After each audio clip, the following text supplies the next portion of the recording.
con bastante éxito en, por ejemplo, en operaciones, por supuesto como un método anestésico, desde aquellas más menores, algunas otras que entrañan ya cierta complejidad y riesgo.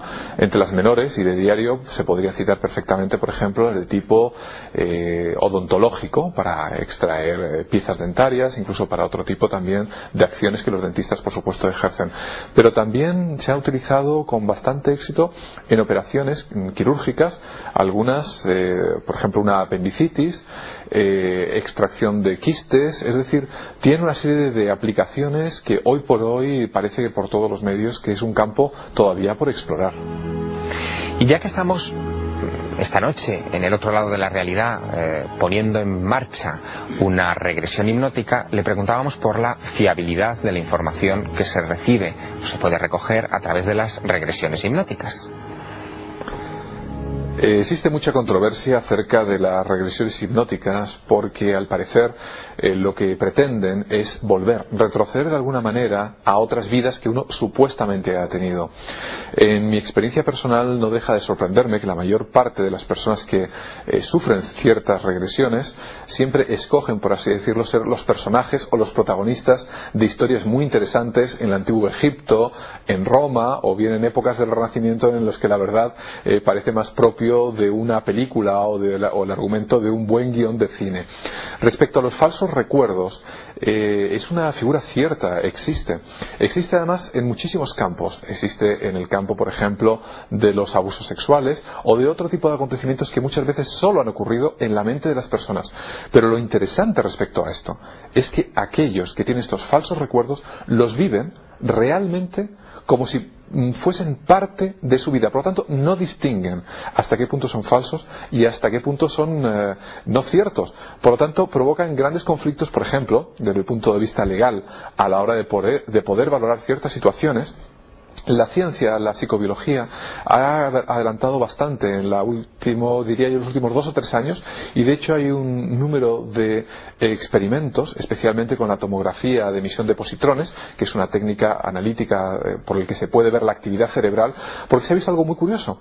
Los falsos recuerdos se producen en un área del cerebro totalmente distinta a los recuerdos verdaderos. Por lo tanto, creemos que en un futuro muy próximo se podrá dilucidar con mucha efectividad cuáles son verdaderos y cuáles son falsos.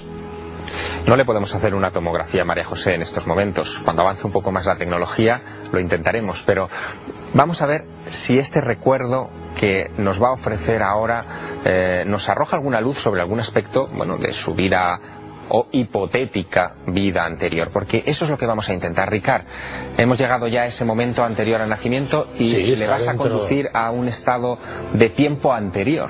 Sí, en la vida fetal, ¿alguna cosa o prosigo? Yo creo que vamos a proseguir, vamos a ir hacia atrás en el tiempo. Atenta, ahora vas a disminuir más tiempo. En vez de tener cerca de tus 9 meses de vida, ahora vas a estar dentro del vientre de tu madre, pero vas a ser muy pequeñita, tan pequeñita que flotarás. Notarás esa sensación de flotar en todo tu cuerpo. Atenta, solo 3 meses de vida, 3 meses, 3,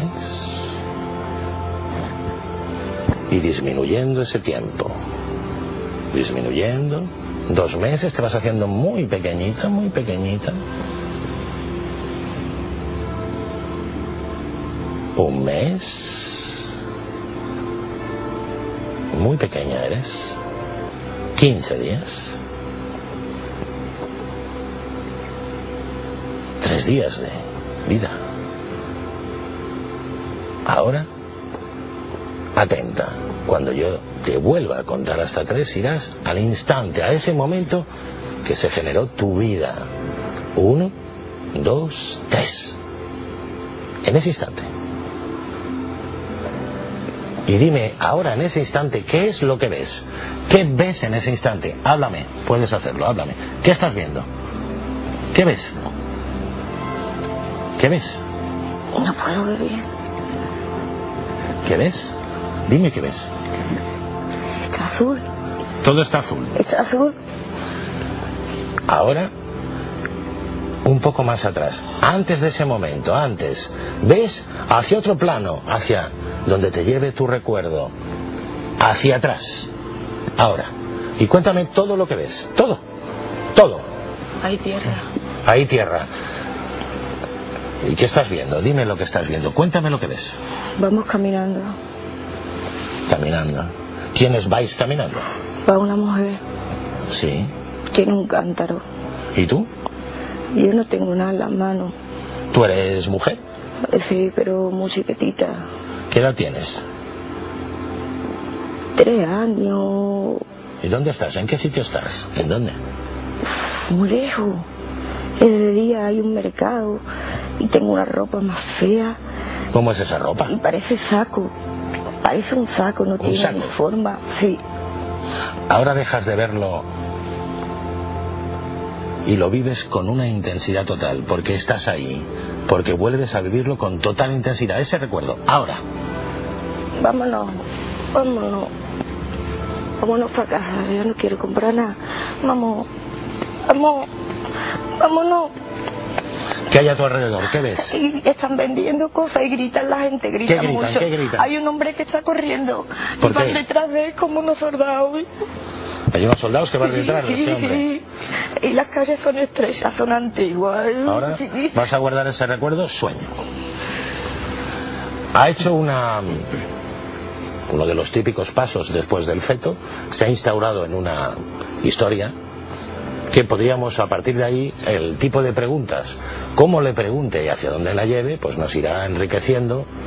Ahora te pediré, Ricard, que tratemos de averiguar algo más de la época en concreto en la que se están situando esos hechos, pero antes quería preguntarle a Ramos, vosotros hicisteis en su momento algunas experiencias y descubristeis que podíais sugestionar a una persona para casi incorporarse en cualquier individuo histórico, ¿no? Y sacar información de él. ¿Cómo fue eso? Efectivamente, aplicando las técnicas Psi Omega, llegamos al principio, parecía que, como en este caso, el sujeto iba sintonizando, yo lo llamo sintonización psíquica, iba sintonizando a voluntad del propio sujeto y por lo tanto parecía que estábamos en la vía de la reencarnación, porque era una cosa muy parecida a la reencarnación.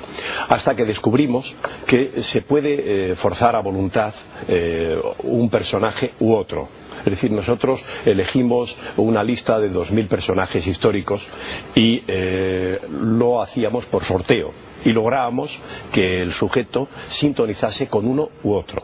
Pero lo que es muy curioso es que sintonizando con uno u otro obteníamos información en algunos casos que no estaba en los libros de historia y en algunos otros hemos llegado a descubrir algún fenómeno, alguna cosa que ha ocurrido a este sujeto que posteriormente se ha descubierto. Por ejemplo, que ha podido ser validada la información. Sí. Por ejemplo, en el caso concreto de Santa Teresa de Jesús, nosotros tuvimos la evidencia de que ella estaba en su celda y que en la parte superior de la celda tenía una cocina.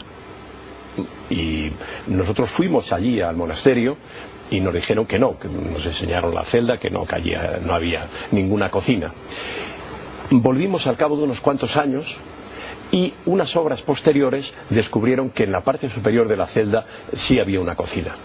Y eso fue a través de la sintonización psíquica. Por lo tanto, parece como si el sujeto entrase en una zona que llamaba Teilhard de Chardin, en la nosfera, o el inconsciente colectivo que llamaba Jung, o la cinta ascásica que llaman los ocultistas, pero parece como si hubiese una zona donde ciertos dotados, ciertos sujetos en determinadas actitudes, en determinados momentos, son capaces de drenar esa información y obtener datos que no están al alcance de los demás. La hipnosis en cualquier caso es un mundo muy poliédrico, una disciplina muy poliédrica, se puede utilizar para muchas cosas, decíamos antes que se podía utilizar incluso como sustitutivo de la anestesia y aún se aplica en nuestros días, pero también se ha utilizado para el entrenamiento de deportistas de élite. Esto puede resultar chocante, pero por ejemplo en 1975 Arthur Ashe en un combate de tenis contra Jimmy Connors reconoció que él se entrenaba utilizando la técnica de hipnosis, y algunos atletas olímpicos franceses pero también españoles han utilizado este tipo tipo de técnicas. Amador Cernuda ha utilizado estas técnicas. Me gustaría que nos explicaras un poco cómo se aplica la hipnosis o esa parte de la hipnosis en el entrenamiento de atletas. Sí, en el entrenamiento de atletas la hipnosis la utilizamos en dos vertientes. Como tal hipnosis, que ya es un elemento que favorece el equilibrio, la concentración y demás, simplemente por hacer hipnosis, y luego como herramienta para potenciar otros elementos. De todas maneras hay muchas cosas que hay que aclarar, porque incluso muchos técnicos consideran que la hipnosis es doping. Pero no es doping, por un simple motivo, porque nadie va a participar en una competición hipnotizado, que es algo que no hay que olvidar. Cuando se habla de entrenamiento hipnótico con atletas, no se hipnotiza a los atletas para la competición, porque además una de las características de la competición, de la hipnosis, es que se reduce el nivel motor, con lo cual un atleta hipnotizado no tendría capacidad de ejecución adecuada, y menos en un deporte profesional o de élite. ¿Y cuándo se utiliza entonces? La hipnosis se utiliza durante todo el proceso de entrenamiento, porque es una disciplina como puede ser la física, y durante ese proceso de entrenamiento se van elaborando habilidades y desarrollándolas. La hipnosis te permite superar muchos temas personales, te incrementa la autoestima, te incrementa la concentración, la motivación, sirve para potenciar las técnicas de visualización, mejorar técnicas. Por ejemplo, en un tenista, un tema que tienen todos los técnicos que cuesta mucho, el tenis está súper estudiado científicamente, y muchas veces se sabe que un tenista falla porque la empuñadura es incorrecta. En vez de ponerle la mano así, hay que girarlo un poquito para acá. Pero claro, como el individuo lleva años trabajando así, hacer este cambio es muy difícil. Entonces cogemos con la hipnosis, potenciamos un sistema de visualización para modificar esta posición, y de esa forma lo que a nivel normal cuesta muchísimo se reduce en una mitad de tiempo y se puede el individuo alcanzar una perfección técnica. Luego es muy importante la aplicación también para estudiar y predecir incluso el propio deporte, que ahí entramos en técnicas parecidas a lo que está haciendo Ricard, que es de tipo regresivo o progresivo en el tiempo. Igual que estamos regresando en el tiempo, podemos progresar, y muchas veces podemos hacer un test previo de lo que un individuo puede sentir, padecer o cómo está de seguro ante una competición futura, haciendo una progresión en el tiempo. Imaginariamente la mente tiene esa capacidad. Entonces en hipnosis hacer la progresión y dice, ya estamos en la Olimpiada, a ver, ejecuta tu ejercicio. Entonces esa ejecución mental proyectada en el futuro, que obviamente es imaginaria, te da y te delata los puntos débiles del individuo, donde está inseguro, y puedes hacer una valoración muy interesante para completar su técnica futura. Caramba. Y lo mismo, a veces hay deportistas que alcanzan un altísimo nivel y no saben cómo lo han hecho. Estos estados que ocurren